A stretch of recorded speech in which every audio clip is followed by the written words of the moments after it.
idóneo, que se alineaba perfectamente con los objetivos de esta fundación y nos acogieron. Y aquí estamos, ya con la tercera entrega de esta segunda edición de Ilumina el Pasado. En nuestro instituto está estructurado, dividido en dos grandes bloques. Uno, el patrimonio arquitectónico, donde digamos, la gran mayoría de los investigadores somos arquitectos que nos dedicamos a la conservación o restauración del patrimonio cultural. Y el otro gran bloque del patrimonio artístico, histórico, documental, en el que las investigadoras e investigadores son mayoritariamente restauradoras. Entonces, por eso estas sesiones las dividimos en dos. Una intervención de un representante o investigador del área arquitectónica y otro del área de patrimonio artístico, histórico, documental. Además de estas dos grandes áreas, tenemos, como ya se ha visto en alguna sesión, laboratorios o talleres de tipo transversal, pues para la documentación, la caracterización de materiales, tratamientos, etcétera, que también tienen un enorme relieve dentro del instituto. En la sesión de hoy, como venía en el programa, nos van a acompañar el arquitecto, profesor de la Escuela de Arquitectura, Adolfo Alonso Durá, y la restauradora, profesora del Departamento de Conservación y Restauración de Bienes Culturales, Susana Martín Rey. Empezará Susana, que es catedrática de universidad, profesora adscrita desde 2001 en el Departamento de Conservación y Restauración de Bienes Culturales de la Universidad Politécnica de Valencia. Es doctora en Bellas Artes desde 2004 por la Universidad Politécnica de Valencia en la especialidad de Conservación y Restauración del Patrimonio y doctora de 2017 en Ciencias Químicas por la UNED. Es especialista en intervenciones restaurativas de pintura sobre lienzo, habiendo participado como investigador principal en 5 proyectos de investigación subvencionados en convocatorias públicas nacionales y participando en otros 7 proyectos como investigadora colaboradora. Tiene casi un centenar de publicaciones y su investigación se centra en el análisis y el testado de materiales ecosostenibles y no cancerígenos en intervenciones de pintura de caballete y más concretamente en el estudio de materiales y tratamientos mediante adhesivos en pintura sobre lienzo. Desde 2013 hasta 2021 fue directora del Fondo de Arte y Patrimonio de la Universidad Politécnica de Valencia, que tiene un fondo, que para los que no los conozcan, pues realmente de valor, ¿no? Y bastante extenso, coordinando la conservación del Fondo Patrimonial de la Universidad, con más de 4.000 obras en colecciones artísticas de la Universidad Politécnica. Y además de 4 museos reconocidos por la Generalitat Valenciana. Bueno, hará una intervención. La idea un poco es que sean breves, 20, 25 o mucho 30 minutos.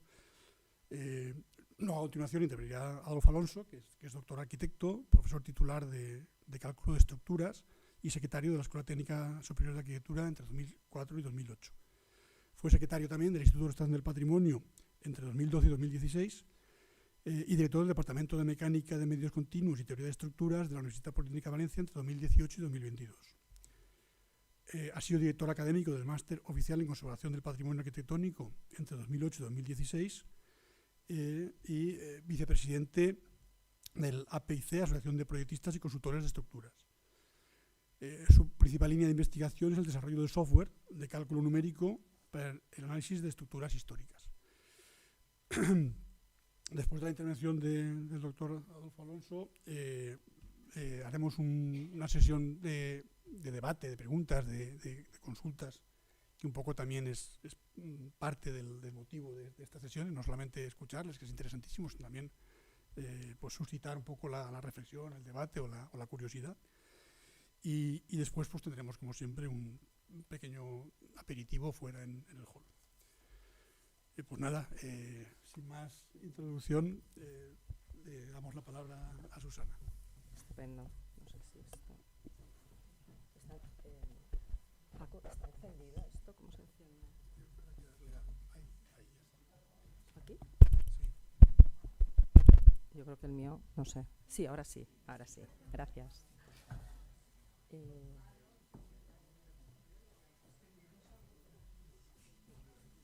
Si lo tocas tú mejor, no vaya a borrarle a Adolfo su ponencia. Vale, estupendo. cancela. Ahí. Vale. Estupendo. Muy bien. Bueno, pues muy buenas tardes. Muchísimas gracias por su asistencia a esta charla encuentro sobre patrimonio y universidad, ayer, hoy y mañana, que es como, pues bueno, he nombrado a este momento, ¿no?, que vamos a compartir. Como ha comentado el director del Instituto de Restauración de Patrimonio, soy profesora del departamento. No va, que me acerque más. Es que yo lo de los micros no, mis alumnos ya lo saben que no. Vale. Bueno, pues soy profesora del Departamento de Conservación y Restauración desde hace 23 años y soy investigadora del IRP. Y hoy pues no les vengo a hablar de adhesivos, ni de ecosostenibles, ni de fórmulas anticancerígenas, que también es muy interesante, pero de alguna forma sí que está vinculado a una experiencia que pude compartir y vivir hace pues ya unos años del área de Fondo de Arte y Patrimonio de la Universidad, que es lo que en definitiva vengo a presentarles, para que sepan de qué colecciones pictóricas y de qué museos pueden nutrirse y pueden disfrutar, porque a lo mejor no lo conocen, no saben que tenemos ese patrimonio tan maravilloso allí. Sí que me gustaría hacer una pequeña reseña indicando que no podemos estar durante el rato que discurra la charla diciendo los alumnos, alumnas, las personas, los señores, las señoras. Entonces cualquier término que pueda decir en género masculino debería entenderse también en género femenino. Eso sí que les pediría esa idea. Bueno, vamos a dividir la charla en 5 secciones.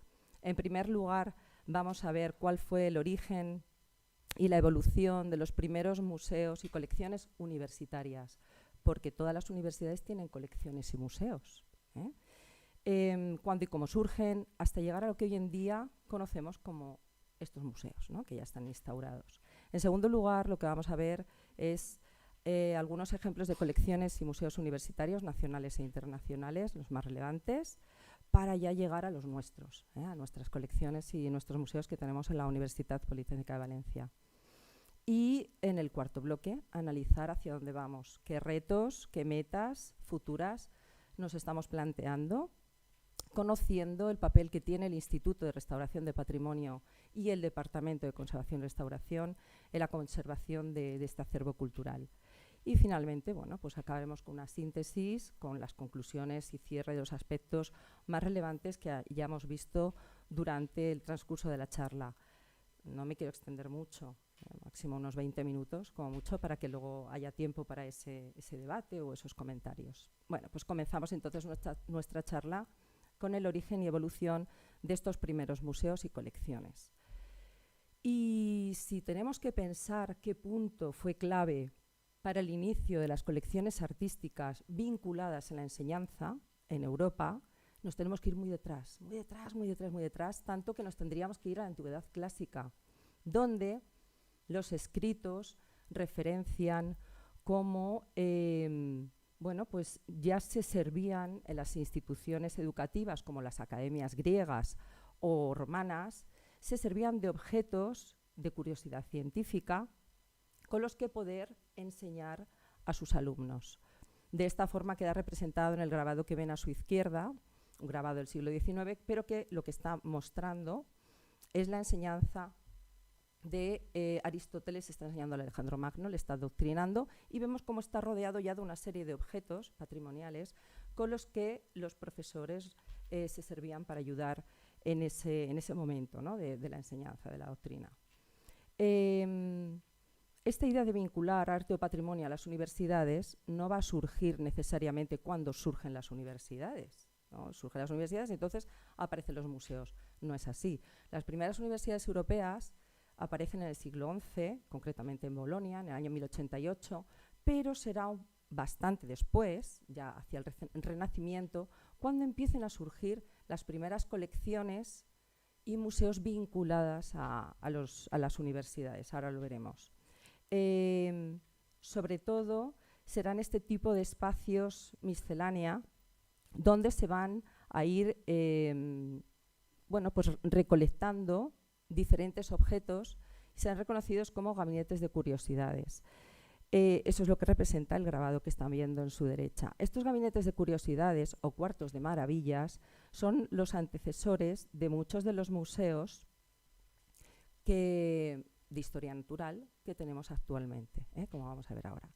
Los cuartos de maravillas, entonces, bueno, pues eran habitaciones o a veces eran simples muebles de una residencia, de nobleza, de realeza, de, bueno, pues toda esa burguesía que tenía ese poder adquisitivo que se lo podía permitir, donde almacenaban y guardaban objetos exóticos que adquirían por todos los rincones del mundo. De esa forma, pues como pueden ver, por ejemplo, en esta obra de Franz Frank, había una miscelánea y una mezcolanza de muchísimos materiales, instrumentos, objetos patrimoniales, artísticos, etcétera. Y la publicación de sus inventarios es lo que nos ha permitido saber qué era todo lo que recogían, además de, bueno, pues esas obras artísticas que también nos representan, ¿no? ese contenido interno. En algunos casos hacen referencias a objetos simbólicos, incluso mágicos, como viales con sangre de dragón o animales míticos como cuernos de unicornio, que luego se ha sabido que son simplemente cuernos de narval. Pero dentro de esa magia y de ese misticismo, pues rodeaba siempre cierto enigma, ¿no? Alrededor de estos gabinetes de curiosidades. Y entonces en estos gabinetes de curiosidades se exponían cosas muy singulares, como ya hemos comentado. Hablábamos de que podían ser vitrinas o podían ser espacios habitáculos. En este caso están viendo un gabinete de curiosidades representado por Domenico Rems, donde en la vitrina podemos ver animales disecados, obras de arte, armas y un gran etcétera. Progresivamente van desapareciendo, a final sobre todo del siglo XVIII y principios del XIX, y entonces lo que hacen es reubicar todos esos objetos que están en esos contenedores en los museos de historia natural actualmente y en los museos de arte que empezaban ya a crearse y a aparecer. Y entonces ustedes en este punto quizás se pregunten, ¿y qué tiene que ver todo esto con los museos universitarios?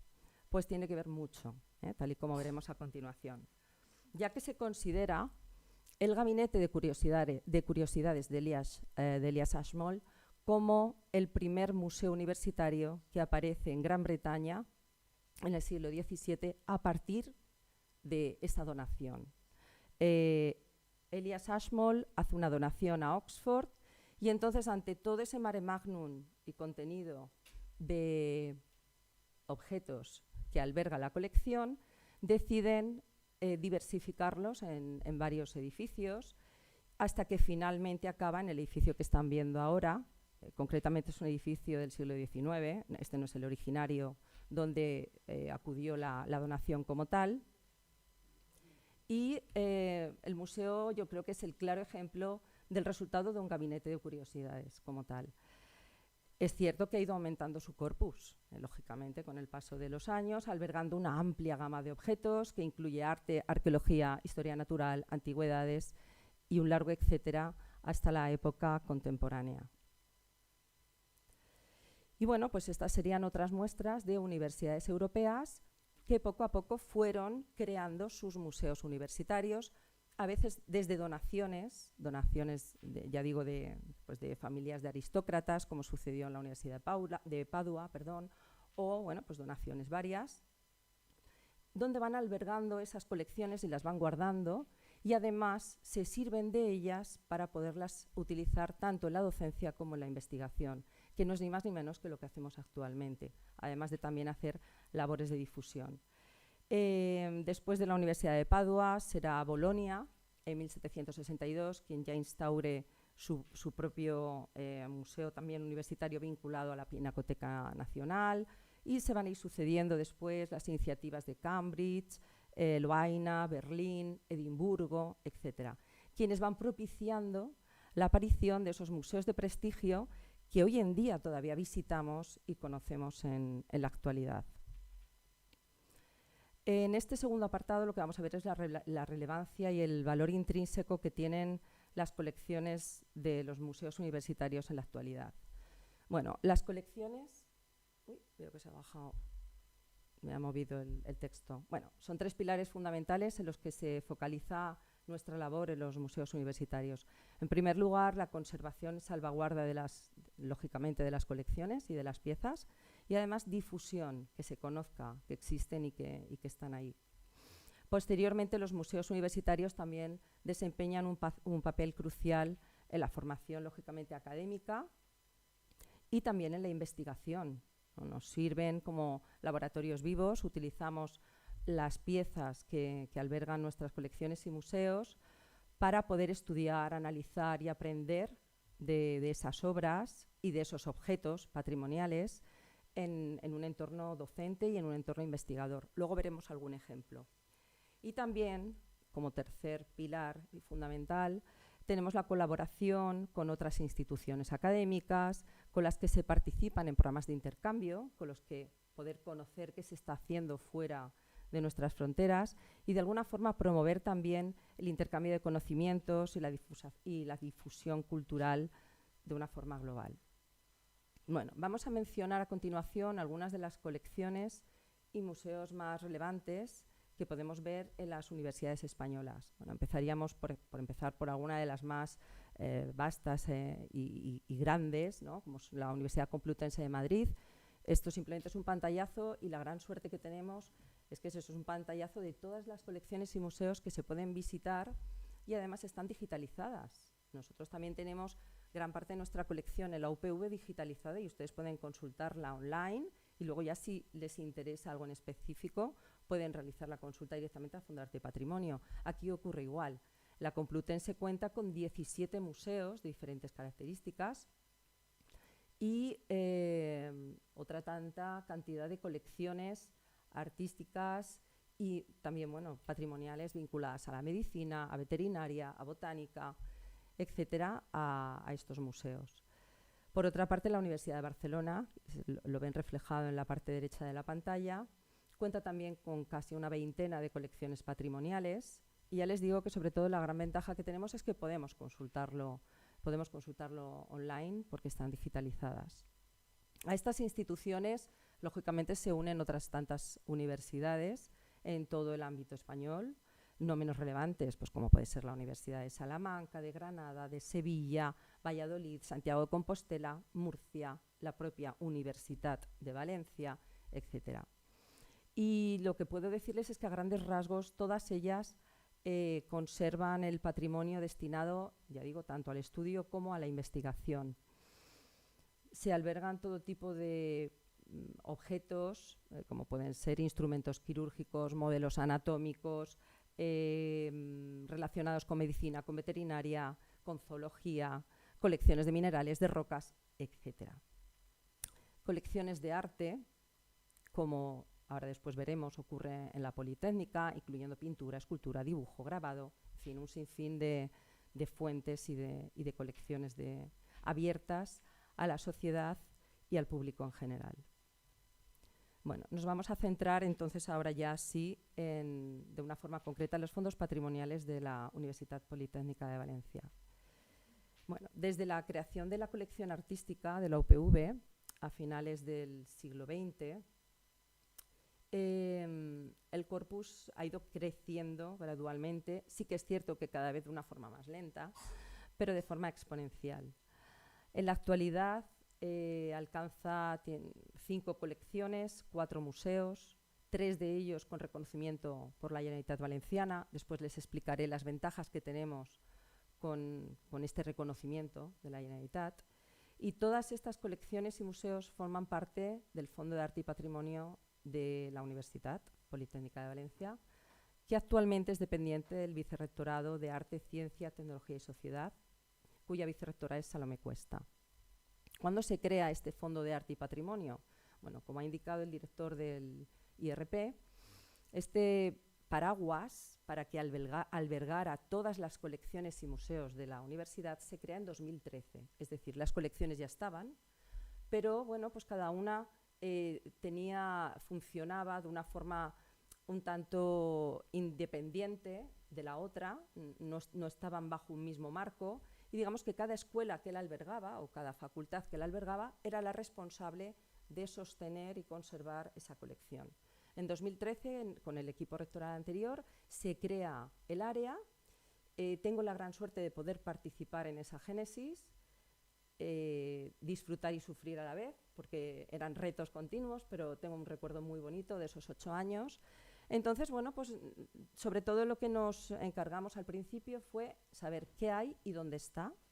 Los inventarios que había estaban informatizados relativamente, y entonces se hizo un trabajo muy importante de geolocalización de todas las piezas. Estamos hablando, ahora lo vamos a ver de una forma más detallada, de un total de unas 4.000 obras artísticas, 4.000 obras artísticas en pintura, escultura, grabado, obra gráfica y fotografía, en 3 campus universitarios. Pues estamos en Camino de Vera, Valencia, Gandía y Alcoy. Era muy difícil de controlar todo esto. Y además estas 3.000 obras están en movimiento, siempre están en movimiento. No son obras perennes que estén ahí quietas, porque también nos piden, tenemos obra muy relevante y muy importante, entonces también nos piden obra. Muchas veces nos pedían obra para préstamo, para otras exposiciones de diversos museos, etc. Entonces, en las 2 imágenes inferiores de la izquierda, lo que están viendo son algunos de los almacenes que había, y las imágenes que pueden ver a la derecha, las 2 imágenes de la derecha, son los almacenes de la obra que no está en préstamo en la actualidad, ¿vale? Entonces, ese trabajo se hizo progresivamente durante esos 8 años. Además de diseñar la estructura de espacios de almacenaje de las piezas y de control geográfico y geolocalización de las mismas, pues también se realizó y se está realizando todavía un importante trabajo y labor de conservación de las obras, de implementación de nuevas tecnologías. Lo que están viendo, la imagen superior derecha, es una digitalización 3D de una pieza escultórica para su réplica. En fin, que siempre la gran suerte de estar en la universidad es que podemos implementar las últimas tecnologías y las últimas investigaciones en cualquiera de las áreas que necesitemos estudiar de las obras.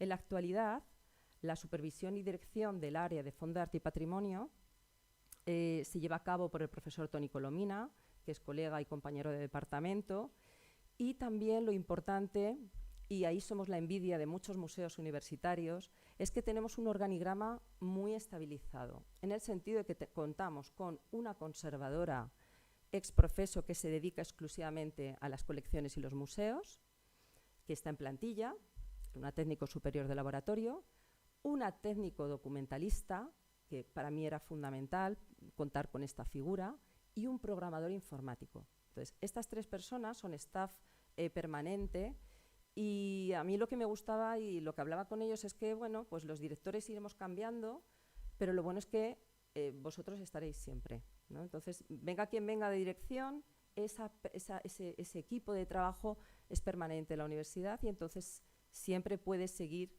¿no?, el transcurso de, bueno, pues esos retos y esas ideas que estén en desarrollo todavía. Les decía entonces que por una parte tenemos una colección que se llama, la denominamos Fondo de Arte y Patrimonio, fondos propios, que digamos que sería la colección artística más concretamente, pues la que está formada por pinturas, esculturas, bueno, sí, también hay esculturas de Proconcampus, esculturas más pequeñas, no las del MUCAE, pintura, escultura, obra gráfica y fotográfica. Y bueno, pues lo que les decía, superamos ya las 3.500 piezas y bueno, pues tenemos obras de gran renombre. Y luego los 4 museos que les comentaba, lo que están viendo a su izquierda no pretendía mostrarles aquí las 78 esculturas. Lo que les invito es que vayan a conocer el Museu de Campus Escultòric. MUCAES, bueno, pues es el museo que tuve la gran suerte también de lograr preparar esa solicitud para que esa colección de esculturas al aire libre se convirtiese en museo, y además un museo reconocido, como ya hemos comentado, por la Generalitat. Les comentaba que esto es importante porque ese reconocimiento lo que nos permite es poder estar bajo el paraguas de la Generalitat. Recibimos la visita de un inspector anualmente que supervisa que estamos cuidando las piezas, y además podemos entrar en la rueda de la solicitud de ayudas públicas. Entonces, eso es importante para poder ayudar a la salvaguarda de las obras. Son 78 obras que se encuentran al aire libre, y es uno de los pocos museos escultóricos de estas características en la Comunidad Valenciana. Entonces, recibimos muchas visitas continuamente para conocerlo. Otro de los museos relevantes es el Museo del Juguete. Estoy segura de que les encantaría porque es muy entrañable. Muestra una exposición permanente con juguetes de diferentes materiales, diferentes temáticas, pues que reflejan a la sociedad de ese momento, ¿no? Entonces es como que se detiene el tiempo. Luego hay también una cuestión con la que luchamos la mayoría de los museos universitarios y es los espacios. Nuestras obras están extendidas por las escuelas o las facultades donde se encuentran. Sí que es cierto que hay veces que, dependiendo de la escuela, si tienen más o menos espacios, normalmente no hay espacios, para poder destinarle una planta entera para hacer exposiciones de las piezas que tienen. Entonces, las piezas se exponen por los pasillos en vitrinas debidamente acondicionadas, con filtros de ultravioleta para que no les afecte la luz, etcétera, control climático. De eso también se encarga la conservadora del área, de si necesitan ayuda, poderles ayudar y bueno, pues sugerir de qué forma poder solventar ciertos problemas. Pero sí que es cierto que muy pocos museos universitarios tienen un único espacio donde poder albergar todas sus colecciones. De los más envidiados es el Museo de la Universidad de Alicante, que sí que tiene un espacio, un cubículo donde poder recoger. Pero nosotros tenemos tantas colecciones y varios museos que están diseminados por las escuelas, igual que la mayoría de las universidades. Y bueno, lo que están viendo ahora en pantalla son dos de los otros museos, también muy reconocidos y muy visitados. Por una parte, el Museo de Telecomunicaciones Vicente Miralles. El nombre viene debido al primer ingeniero de telecomunicaciones valenciano, que además realizó una donación, un legado muy relevante. Y el museo pues, alberga más de 200 objetos, es muy interesante también, de piezas de los siglos XIX y XX, tanto del ámbito de la telegrafía como de la telefonía, televisión, vídeo y audio. Y bueno, lo que les comentaba el Museo de Informática es bastante curioso, también recibe muchísimas visitas a lo largo de todo el año y en la exposición permanente lo que muestra son la evolución de los equipos tanto de cálculo como informáticos desde los años 70 hasta nuestros días, hasta la actualidad. Aparte de estos 4 museos y de la colección de Fondo de Arte y Patrimonio, colección pictórica artística, tenemos otras 5 colecciones muy interesantes. La colección de patrimonio industrial, que son maquinarias con diversas funciones, sobre todo vinculadas a la tejeduría y la ingeniería textil. En este caso se encuentran en Alcoy. Y luego hay otra serie de colecciones, como es la colección estatuaria del siglo XVIII y XIX. En este caso es una donación temporal de la Academia de Bellas Artes de San Fernando, que se encuentra en las aulas y dependencias de la Facultad de Bellas Artes y aún hoy en día se ha utilizado a lo largo de toda la etapa formativa desde la historia de la Facultad de Bellas Artes, y aún hoy en día se utilizan estas estatuas por los alumnos de dibujo para pues eso, el aprendizaje del dibujo en sí. Anualmente se realizan tareas de supervisión, limpieza y mantenimiento, porque claro, al utilizarla en las aulas con carboncillo, etcétera, la suciedad es continua. Entonces, eso no podemos prohibirlo, hay que aprender a dibujar con carboncillo. Entonces, lo que tenemos que buscar es la solución a esos problemas. Entonces, se hacen unas tareas de mantenimiento siempre anuales. La colección cartográfica Jiménez Lorente, la colección de libros de artista o publicaciones de libros de artista, como ya les digo, pueden consultarlas online. ¿Hacia dónde vamos? ¿A qué retos nos enfrentamos como patrimonio universitario en la Universitat Politécnica? Bueno, pues aunque algunos de estos retos ya están en desarrollo, su logro no va a indicar que se haya finalizado, sino que servirán de impulso para proyectar con metas paralelas. Nos va a permitir dar un salto, si cabe, más grande. Sí que deberíamos destacar el fomento de la vocación artística, la vocación científica y tecnológica en el ámbito preuniversitario, con la finalidad de alguna forma concienciar y que sea la sociedad futura la que vele por salvaguardar y conservar este legado, ¿no? Que el esfuerzo que estamos haciendo, la sociedad que venga continúe realizándolo. Entonces, bueno, pues uno de los ejemplos que que puedo mostrarles de este vínculo de investigación, IRP, conservación de las colecciones universitarias, lo están viendo en esa imagen, que quizás no entiendan muy bien lo que es, pues yo se lo explico. En el Fondo de Arte y Patrimonio hay una colección pictórica que se llama Academia, que es el resultado de muchos trabajos de artistas de renombre hoy en día, cuando fueron alumnos de Bellas Artes. O sea, son trabajos normalmente son lienzos ejecutados al óleo y algunos de ellos son bifaces, están pintados por las dos caras porque los artistas necesitaban, bueno, pues por ahorrar, ¿no? Pintaban por un lado, desclavaban, volvían a clavar y pintaban por el otro lado. ¿Qué es lo que ocurre? Que estos lienzos, cuando llegan al Fondo de Arte y vemos que están pintados por las dos caras, tienen un bastidor de madera que oculta una parte de la escena. Si tengo un desnudo, normalmente son desnudos del natural, de las modelos que posaban en la escuela o la facultad, pues le oculta un trozo de los dedos, le oculta un pie. Entonces, ¿qué es lo que hacemos? Bueno, pues investigamos, valoramos, vemos, y lo que están viendo, por ejemplo, es una sustitución de un bastidor de madera por un bastidor transparente. Entonces, ese trabajo se puede hacer gracias al trabajo interdisciplinar entre los investigadores del IRP, los especialistas en caballete, etcétera, que nos permiten avanzar y poder aportar esos conocimientos, esa innovación tecnológica en la conservación de las obras. Entonces, es un bastidor de metacrilato que tiene las mismas funciones que un bastidor de madera, pero además nos permite no ocultar y seguir viendo el reverso de las pinturas.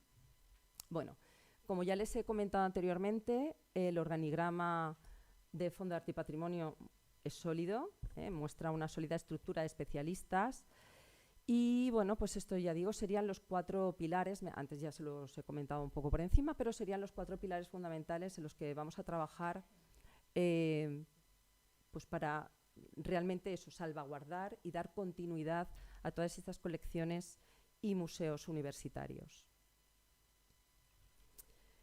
Y bueno, pues para finalizar, como síntesis final, me gustaría finalizar remarcando 2 conclusiones esenciales.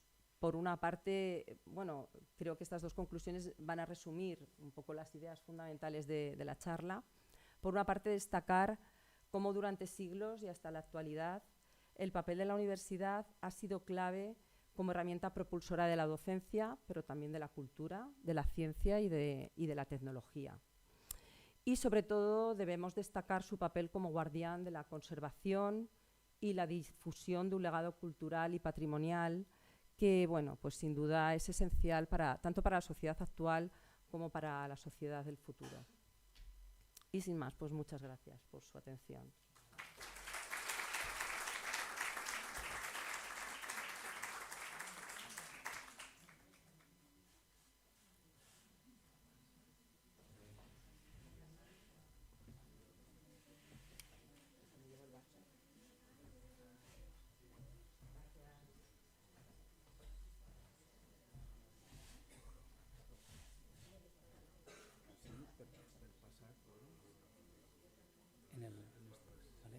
Lo que està projectant-se ahí és eixa. I eixa és la siguiente.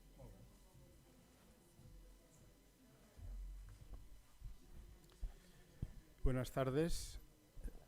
Como ha dicho el director del IRP, yo soy Adolfo Alonso, soy arquitecto y me dedico dentro aparte de la universidad, dentro del Instituto de Restauración, sobre un aspecto de las estructuras históricas, las estructuras de la arquitectura histórica. Y claro, el título es El comportamiento estructural de la arquitectura histórica. Entonces es tan amplio que casi no sé por dónde empezar. Entonces me voy a limitar a, pensando en la arquitectura histórica monumental, quizá el elemento más singular que podemos ver son las bóvedas. Entonces mi reto era que en estos 20 minutos o media hora intentar explicar y a ver si se me puede comprender contestar a una pregunta. ¿Por qué las bóvedas, por ejemplo, las bóvedas góticas, necesitan apoyo externo de arbotantes, etcétera, ¿no? En cambio, las cúpulas no. Las cúpulas incluso son muy pesadas y no necesitan estos elementos contrafuertes y suelen ser muy pesadas. Por ejemplo, un dato, la cúpula de Florencia, Santa Maria di Fiore, de Brunelleschi, solo la cúpula pesa 30.000 toneladas. Y no me he equivocado en la cifra, 30.000 toneladas. Bien, entonces yo planteaba esta charla en explicar un poco, a ver si podemos entender, aunque sea intuitivamente, cómo se comportan estas estructuras y luego aplicarlas dentro ya del trabajo de restauración o de intervención en el patrimonio, ese análisis estructural, esa evaluación estructural, la incidencia en los trabajos reales ya de conservación o rehabilitación. Y luego un dato importante también a tener en cuenta es que son estructuras prácticamente, las estructuras históricas prácticamente son todas de fábrica de ladrillo, de mampostería, de sillares y diríamos ya no de forma principal interviene también la madera, pero ya suelen ser estructuras esas un poco diríamos residuales o a veces en muchos edificios ni siquiera existen. Lo digo porque es un material que no vemos ahora en las estructuras actuales, hormigón y acero. Y tanto es así que el desconocimiento de las estructuras históricas no se da ahora ni siquiera en las escuelas de arquitectura y de ingeniería. O sea, cuando uno estudia el grado y el máster de habilitación, pero eso pasa en la escuela de arquitectura, en la escuela de ingeniería de caminos, porque se estudian las estructuras actuales, hormigón y acero, de tal manera que se ha perdido ya, incluso entre los profesionales, el funcionamiento, cómo funcionan, cómo se calculan, cómo se construyen, cómo se intervienen, ¿no? De hecho, en el máster que tenemos de conservación del patrimonio, del oficial de la Escuela de Arquitectura, pues es el único, en el ámbito de la universidad, en el único lugar donde estudiamos esto a los que hacen el máster, ¿no? Bien, y luego otra característica fundamental, porque va a aparecer, es las propiedades de ese material, las propiedades que determina efectivamente hasta la forma de las bóvedas, que es un material que aguanta mucho las compresiones, pero aguanta muy poco las tracciones. Con lo que si vemos la forma que tienen las bóvedas, es buscar la forma para que todas las dovelas, todas las piedras estén comprimidas. Porque en el momento en que aparezca una tracción, como tiene baja resistencia a tracción, aparece la fisura y a veces la grieta, ¿eh? Entonces veremos que la fisura, si es pequeña, no es problemática y si es grande, pues habrá que ver qué pasa, ¿no? Bien, entonces vamos a empezar en una distinción importante, lo que son bóvedas y lo que son cúpulas, ¿eh? Las bóvedas son superficies cilíndricas, ¿eh? Que en el fondo solo tienen una curvatura que se traslada. Y las cúpulas es una curva que gira, ¿eh? Esto es importante porque a veces se confunde todo, pero trabajan de forma muy diferente lo que son las bóvedas de lo que son las cúpulas. Y por eso, es lo que he dicho al principio, las bóvedas necesitan contrafuertes y las cúpulas no. Bien, intuitivamente, lo que a mí se me ocurre para entender un poco un arco o una bóveda es lo siguiente. Si nosotros cogemos un hilo, un cable, lo apoyamos en los extremos y lo cargamos, él adquiere una determinada forma en función de las cargas, ¿eh? Y vemos esa forma de ahí con una serie de cargas y aparecen dos cosas. Una, que en los extremos la fuerza que tenemos que aguantar es inclinada, no es vertical. Y que evidentemente el hilo está todo traccionado, está estirado. ¿Vale? Esto intuitivamente se ve. Si le damos la vuelta, con las cargas hacia abajo, ese hilo estaría comprimido, exactamente igual que abajo, pero comprimido. Evidentemente un hilo no lo podemos comprimir, pero si se pudiera comprimir, adquiriría esa forma. Entonces, si ese hilo lo que es un arco, entonces ya entendemos cómo está trabajando el arco, que es todo comprimido, esa línea negra es como la del hilo, correspondiente a esas cargas, y lo que observamos efectivamente es que en los apoyos, o sea, donde se apoya, la fuerza que lo aguanta es inclinada, y eso tiene una importancia fundamental, como veremos. Bien, ¿cómo influye la forma del arco? Porque hemos dicho, cuando se construyeron estas, no se calculaban como calculamos ahora. Tenían su experiencia, iban probando, y lo que en el fondo una bóveda, una cúpula, es buscar qué forma tiene, buscar la forma variable para que tenga equilibrio. Y entonces ocurre que ahora ya, no hace 5 siglos, sino ahora, sabemos una cosa muy importante, que si a un cable o a un arco lo cargamos con una carga uniforme, la forma que adquiere es de una parábola. Una parábola, esa es la forma. En cambio, eso si las cargas son uniformes al arco. Pero si cogemos un cable y lo dejamos a su propio peso, la forma que obtiene es la catenaria. Por eso se llama catenaria, pues al cable de los trenes, o la forma que adquiere los cables de tendido eléctrico. Bien, entonces si las comparamos, prácticamente son iguales. Lo que ocurre es que la parábola es fácil de trazar y la catenaria pues es muy difícil de trazar, porque en la fórmula aparece un coseno hiperbólico, eso es horroroso. Entonces, por eso lo que se utiliza en la realidad, porque la diferencia es tan pequeña, que lo que se hace son parábolas. Pero ¿desde cuándo se construyen con parábolas? Pues la parábola y las cónicas las define en el siglo III a.C. Apolonio de Grecia. Ya fijaos, Lo que ocurre es que las definió lo que eran, pero no desarrolló cómo se dibujan. Entonces, es hasta el siglo XVII Descartes, estamos en el siglo XVII, que es el primero que sabe describir con una fórmula, diríamos, todas las cónicas, que son la parábola, la elipse y la hipérbola, que ya le dio ese nombre a Apolonio.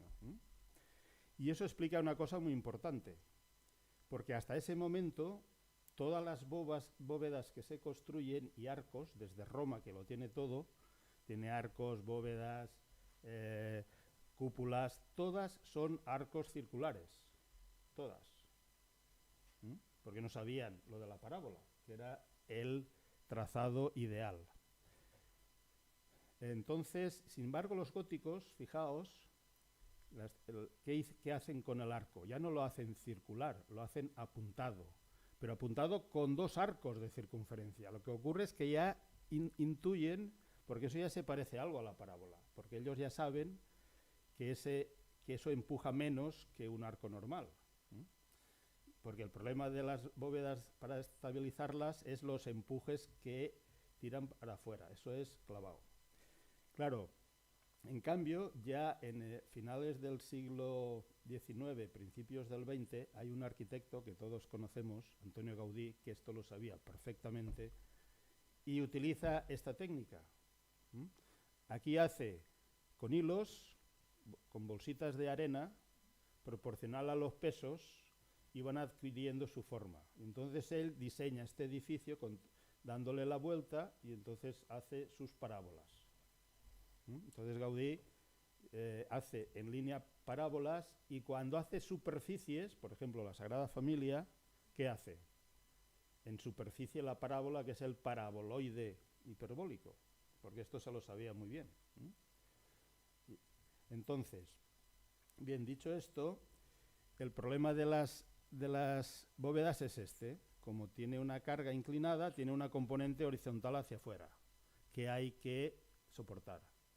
Si no se soporta, pues ¿qué ocurre? Pues que se desestabiliza toda todas las dovelas y se hunde. Normalmente una bóveda difícil, si no se deteriora mucho el material, difícil que se hunda por aplastamiento del material. Eso no pasa nunca.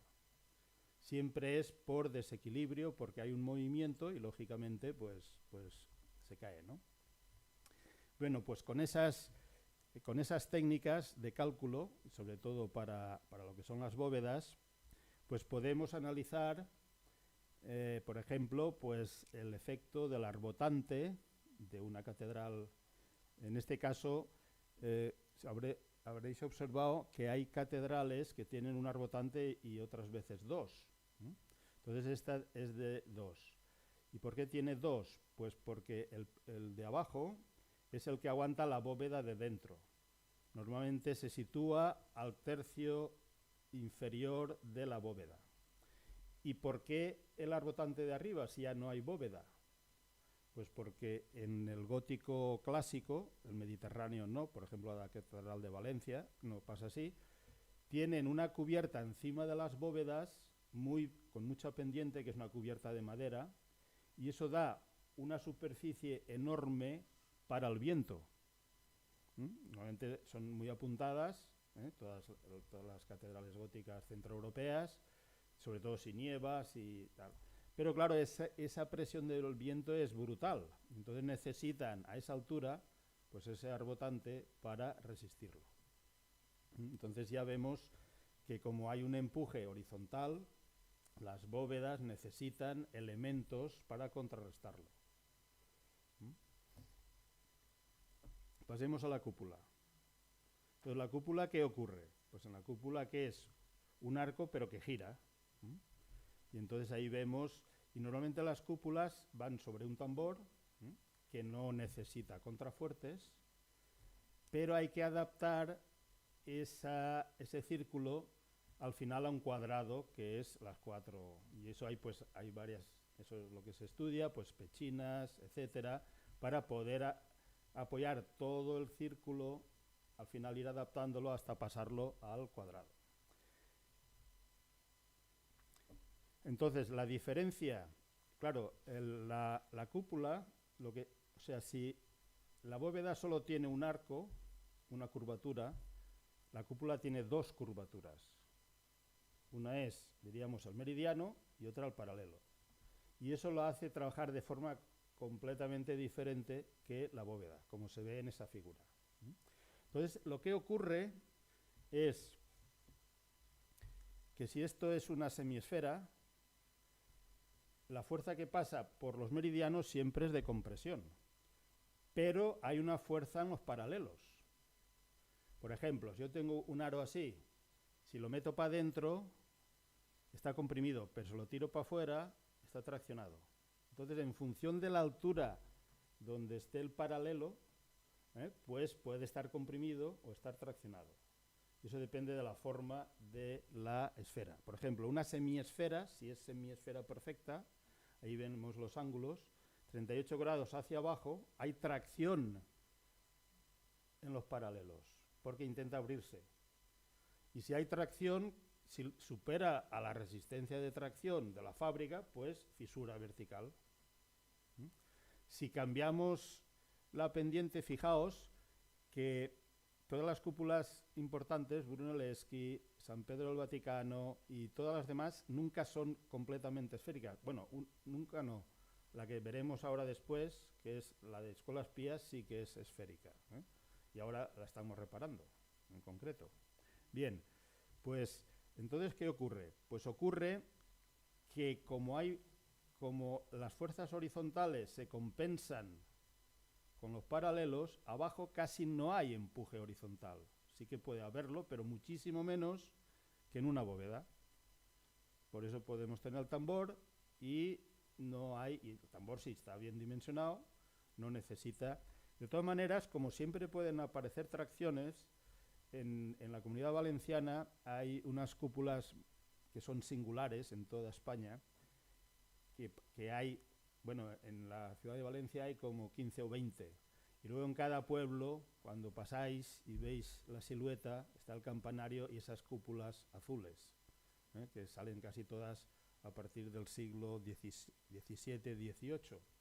Pues muchas de esas son o tabicadas o con espesor muy pequeño. Y entonces ya lo sabían, y cuando hemos tenido que repararlas o tal, resulta que le ponen habitualmente en la parte de abajo un anillo, como un zuncho de fundición, que evita, precisamente porque eso sí que resiste a las tracciones.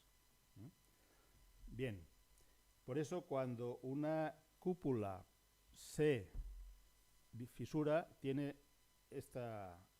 las fisuras son verticales, porque se van rompiendo. Bien, entonces no había, las estructuras no se calculan como las calculamos ahora hasta finales del siglo XIX.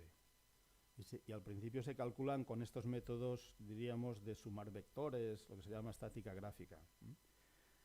Desde en un siglo y pico se han desarrollado cantidad de métodos ya numéricos con ordenador para simular el comportamiento de todas estas estructuras. Y esto hace que podamos luego intervenir, porque claro, en el tema de intervenir en estructuras de este tipo o en arquitecturas históricas, la mayoría de las veces, a lo mejor un 70 o 80% va implicada la estructura, o bien porque falla, o bien porque han aparecido daños, o bien por lo que sea.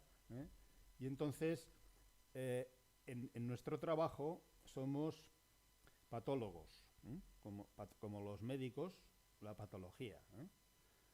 Sale una fisura y eso es simplemente un síntoma.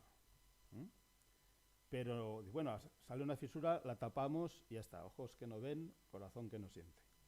No, ¿qué hace un médico? Un médico no le pone unas tiritas tú tienes fiebre, te pongo una tirita y ya está. No. Normalmente se necesita análisis. ¿Para qué? Para actuar sobre la causa. Porque si hay una fisura, la tapamos, pero no vamos a la causa. Si no sabemos qué ha producido esa fisura o esa grieta, pues volverá a aparecer. Por eso, en los proyectos de intervención en el patrimonio, si va afectada la estructura de alguna manera, pues hay que hacer un análisis, tenemos medios para hacerlo, todos esos análisis, detectar la causa y actuar sobre ella. Esto es fundamental en el trabajo de intervención en el patrimonio arquitectónico. Por ejemplo, pues aquí está la cúpula de la Virgen, que sabéis que tiene dos cúpulas, una resistente posterior y una exterior y una interior, la de Palomino. Entonces aquí está analizado estos empujes horizontales de la cúpula resistente, por el método, diríamos, clásico, este método que se empezó a utilizar y aún es válido ya digo, a principios del siglo XX, finales del siglo XIX. Ahora tenemos ya métodos de simulación numérica, ya con ordenadores, y además mi línea de investigación es esta. Y aquí pongo un ejemplo de una cúpula de este tipo. Vemos que el empuje, con las flechitas esas, el empuje sobre el tambor horizontal es muy pequeño. Por eso no necesita, en general, tener contrafuertes. Y además podemos analizar el efecto de la bóveda con el cañón, con el resto de la estructura. Y luego las grietas. Las grietas es normal que aparezcan, normal. Esto es lo mismo que las arrugas con la edad.